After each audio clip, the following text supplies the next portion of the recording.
आजकल हर medical clinic में एक अजीब सा लेकिन बहुत ही गंभीर पैटर्न देखने को मिल रहा है। क्या आपने कभी सोचा है कि रोजमर्रा की एक आम चीज जिसका इस्तेमाल हमारी और आपकी रसोई में हर दिन होता है, वो एक मूक महामारी का कारण बन सकती है? जी हाँ, हम बात कर रहे हैं मिर्च की। देखिए, ये सिर्फ खाने का स्वाद बढ़ाने वाला कोई साधारण मसाला नहीं है। ये एक ऐसा फैक्टर है जो हमारे पाचन तंत्र और आंतों की सेहत यानी हमारी इंटेस्टाइनल इंटीग्रिटी को चुपचाप कंट्रोल कर रहा है। आज के इस एक्सप्लेनर में हम इसी बेहद महत्वपूर्ण क्लिनिकल विषय पर बात करेंगे और समझेंगे कि कैसे एक छोटी सी रोजमर्रा की आदत हमारे लॉन्ग टर्म पाचन स्वास्थ्य पर इतना गहरा आघात कर रही है। अब यहाँ एक बड़ा सवाल उठता है जो वाकई हैरान कर देता है। सोचिए जरा, ऐतिहासिक रूप से देखें तो सदियों से हमारे पारंपरिक खानपान में मिर्च का भरपूर इस्तेमाल होता आ रहा है ना? हमारे दादा दादी भी तो खूब मिर्च खाते थे और आज भी इसका चलन कम नहीं हुआ है। फिर अचानक से आजकल के समय में ही एसिडिटी, सीने में जलन और पेट की बीमारियां एक महामारी की तरह क्यों फैल रही हैं? ये सीधा सा सवाल हमें इस समस्या की गहरी और छिपी हुई जड़ तक जाने के लिए मजबूर कर देता है। तो चलिए इस पहेली को सुलझाते हैं। इसका जवाब एक प्राकृतिक रसायन यानी एक नेचुरल केमिकल में छिपा है, जिसे हम कहते हैं कैप्साइसिन।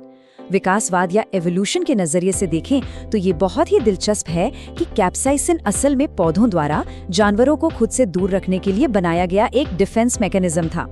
शरीर विज्ञान में इसकी एक बहुत ही बारीक सी लिमिट होती है। अगर इसकी मात्रा सीमित हो तो ये एक हल्का उष्ण प्रभाव या गर्मी पैदा करता है जो हमारे डाइजेशन को एकदम किक स्टार्ट कर देता है। लेकिन जब यही मात्रा एक निश्चित क्लिनिकल लिमिट को क्रॉस कर जाती है ना, तो ये महज स्वाद नहीं रह जाता। ये हमारे शरीर के अंदरूनी हिस्सों में एक बहुत ही आक्रामक और खतरनाक जलन पैदा करना शुरू कर देता है। तो फिर ये कैप्साइसिन अचानक इतना आक्रामक कैसे हो गया? इसका सीधा सा जवाब है मार्केट की डिमांड। आज बाजार में आपको दो तरह की मिर्चें दिखेंगी। एक तरफ है हमारी प्राकृतिक या देसी मिर्चें जो समय के साथ धीरे धीरे इवॉल्व हुई हैं। इनमें तीखेपन और स्वाद का एक बहुत ही शानदार नेचुरल बैलेंस होता है। और दूसरी तरफ है हाइब्रिड मिर्चें। इन्हें महज बाजार की मांग, ज्यादा पैदावार और एक जैसी दिखने वाली चमक के लिए बिल्कुल फैक्ट्रियों की तर्ज पर तैयार किया जा रहा है। इन हाइब्रिड किस्मों में कैप्साइसिन के लेवल को आर्टिफिशियली इतना ज्यादा बढ़ा दिया गया है कि तीखापन तो बेहिसाब हो जाता है, लेकिन जो एक प्राकृतिक संतुलन होना चाहिए वो पूरी तरह से खत्म हो जाता है। इस बेहिसाब तीखेपन का असली नुकसान क्या है, ये समझने के लिए हमें जरा अपने शरीर के अंदर चलना होगा। हमारे पेट और आंतों के अंदर एक बहुत ही पतली, माइक्रोस्कोपिक लेकिन बेहद जरूरी सुरक्षा परत होती है जिसे हम इंटेस्टाइनल बैरियर कहते हैं। आप इसे हमारे शरीर की एक फायरप्रूफ शील्ड या अग्निरोधक ढाल समझ सकते हैं। इसका इकलौता काम है हमारे शरीर को खुद उसी के पाचन तंत्र में मौजूद स्ट्रॉन्ग एसिड और पाचक रसों की आग से बचाना। यकीन मानिए, ये वही नाजुक परत है जो तय करती है कि आप स्वस्थ रहेंगे या बीमार। और पैथोलॉजिकल लेवल पर सारी गड़बड़ यहीं से शुरू होती है, जब हम अपनी डाइट में उस अत्यधिक तीखी हाइब्रिड मिर्च का लगातार इस्तेमाल करते हैं तो उसमें मौजूद बहुत सारा कैप्साइसिन इस नाजुक सुरक्षा परत पर हर दिन लगातार हमला करता है। इमेजिन कीजिए कि एक फायर प्रूफ शील्ड पर आप रोजाना तेज आंच फेंक रहे हैं जिसके लिए उसे कभी बनाया ही नहीं गया था। शरीर के अंदर मौजूद वो पतली सी लेयर हर दिन इस भयंकर गर्मी और लगातार होने वाली जलन को झेलने के लिए मजबूर हो जाती है। इस रोज रोज के प्रहार का नतीजा बहुत ही भयानक होता है। जैसे जैसे ये जलन बढ़ती है, उस सुरक्षा परत की जो सहने की शक्ति है यानी उसका टॉलरेंस लेवल, वो धड़ाम से नीचे गिरने लगता है। वो ढाल पूरी तरह से कमजोर पड़ने लगती है और यहीं पर स्थिति सबसे ज्यादा सीरियस हो जाती है, क्योंकि जो सामान्य और हेल्दी खाना कभी हमारे शरीर को ताकत और पोषण देता था, वही अब अचानक से शारीरिक कष्ट, गैस और एसिडिटी की सीधी वजह बनने लगता है। हमारी पाचन तंत्र की सहने की वो नेचुरल लिमिट खतरनाक हद तक नीचे गिर चुकी होती है। देखिए, ये सब नुकसान रातों रात नहीं होता, ये एक पूरी प्रोसेस है। इसे अगर एक क्लिनिकल चार्ट की तरह समझे तो इसके 3 साफ चरण हैं। पहला स्टेप, एग्रेसिव इरिटेशन, जहां बहुत ज्यादा कैप्साइसिन हमारी आंतों में भयंकर और अस्वाभाविक जलन पैदा करता है। दूसरा स्टेप, बैरियर वीकनेस, जहां ये लगातार होने वाली जलन हमारी सुरक्षा परत को अंदर ही अंदर तोड़ना शुरू कर देती है। और फिर आता है तीसरा और सबसे खतरनाक स्टेप, इन्फ्लेमेशन और लीकी गट। ये सिर्फ कोई आम पेट दर्द नहीं है, बल्कि ये एक ऐसी गंभीर स्थिति है जहां आंतों की दीवार इतनी कमजोर हो जाती है कि हमारे पूरे सिस्टम का बैलेंस ही हिल जाता है।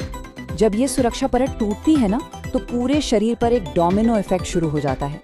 क्लिनिकली बात करें तो इसके कई गंभीर संकेत या मार्कर हैं। सबसे पहले हमारा एब्जॉर्प्शन घट जाता है, जिससे बिना वजह वजन कम होना और विटामिन्स की गंभीर कमी होने लगती है। दूसरा, कमजोर बैरियर की वजह से खतरनाक टॉक्सिन्स सीधा हमारे ब्लड स्ट्रीम यानी खून में जाने लगते हैं। तीसरा, शरीर की सेंसिटिविटी इतनी ज्यादा बढ़ जाती है कि जरा सा भी मसाला बर्दाश्त नहीं होता। हमारा डाइजेशन का रूटीन पूरी तरह अस्थिर हो जाता है। और अंत में हमारी इम्यूनिटी यानी रोग प्रतिरोधक क्षमता इतनी कमजोर पड़ जाती है कि बार बार इन्फेक्शन और खाने पीने की नई नई चीजों से एलर्जी होने लगती है। अब यहाँ जो बात सबसे ज्यादा दिलचस्प है वो ये है कि मॉडर्न और प्राचीन चिकित्सा विज्ञान दोनों इस छिपे हुए खतरे पर बिल्कुल एक मत हैं। मॉडर्न गैस्ट्रोएंट्रोलॉजी में हम इसे लीकी गट और इन्फ्लेमेशन कहते हैं, और अगर हम हजारों साल पुराने पारंपरिक आयुर्वेद को देखें तो वहाँ भी ठीक इसी स्थिति को पित्तधर कला का क्षीण होना और अग्नि का अस्थिर होना कहा गया है। मतलब दोनों ही साइंस ये मानती हैं कि एक कमजोर पाचन बैरियर महज पेट की कोई छोटी मोटी समस्या नहीं है, बल्कि ये हमारी पूरी सेहत के लिए एक बहुत बड़ा अलार्म है। तो भाई, अब सवाल ये है कि इस अदृश्य खतरे से बचा कैसे जाए। इसका बहुत ही प्रैक्टिकल समाधान हमारे रोजमर्रा के विकल्पों में ही छुपा है। बाजार में सही मिर्च की पहचान करना ही आपका सबसे पहला कदम होना चाहिए। ध्यान से समझिए, आकार की बात करें तो हाइब्रिड मिर्च बिल्कुल एक जैसी, एकदम चिकनी और चमकदार होती है, जबकि देसी मिर्च थोड़ी टेढ़ी मेढ़ी और हल्की झुर्रियों वाली होती है। टेस्ट में हाइब्रिड मिर्च अक्सर बहुत तेज और सिर्फ जलन देने वाली होती है, जबकि देसी मिर्च में तीखेपन के साथ साथ एक बहुत ही बेहतरीन नेचुरल फ्लेवर होता है। हाइब्रिड मिर्च ज्यादा दिनों तक फ्रेश दिखती है, जबकि देसी जल्दी मुरझा जाती है। और सबसे बड़ी पहचान है इसकी खुशबू। देसी मिर्च की महक बहुत तेज और नेचुरल होती है, जो आपको हाइब्रिड में लगभग न के बराबर मिलेगी। ये समझना बहुत ही जरूरी है कि अगर आपका शरीर बार बार जलन, एसिडिटी और डिस्कम्फर्ट के सिग्नल दे रहा है, तो ये एक बहुत ही सीरियस बायोलॉजिकल सिग्नल है। वो एक्स्ट्रा तीखी हाइब्रिड मिर्च खाकर ऊपर से एंटासिड या गैस की दवाइयाँ खा लेना, ये तो बिल्कुल वैसा ही हुआ जैसे घर में आग लगी हो और आप आग बुझाने के बजाय सिर्फ फायर अलार्म को बंद कर दें।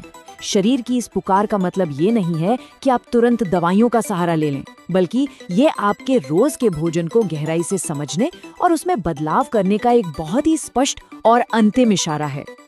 अंत में मैं आपको एक बहुत ही गहरी बात के साथ छोड़ना चाहूंगी। स्वाद वही असली है जो आपके शरीर को भी स्वीकार हो, और जो शरीर रिजेक्ट कर दे वो सिर्फ एक आदत है, भोजन नहीं। ये बात वाकई सोचने पर मजबूर कर देती है ना? क्या जो हम खा रहे हैं वो सच में शरीर को पोषण दे रहा है, या फिर अंदर ही अंदर हमारी उस नाजुक फायरप्रूफ ढाल को जला रहा है? महज एक पुरानी आदत के लिए अपनी सेहत से समझौता बिल्कुल मत कीजिए। अगली बार जब आप अपने खाने में मिर्च शामिल करें तो खुद से ये सवाल जरूर पूछिएगा,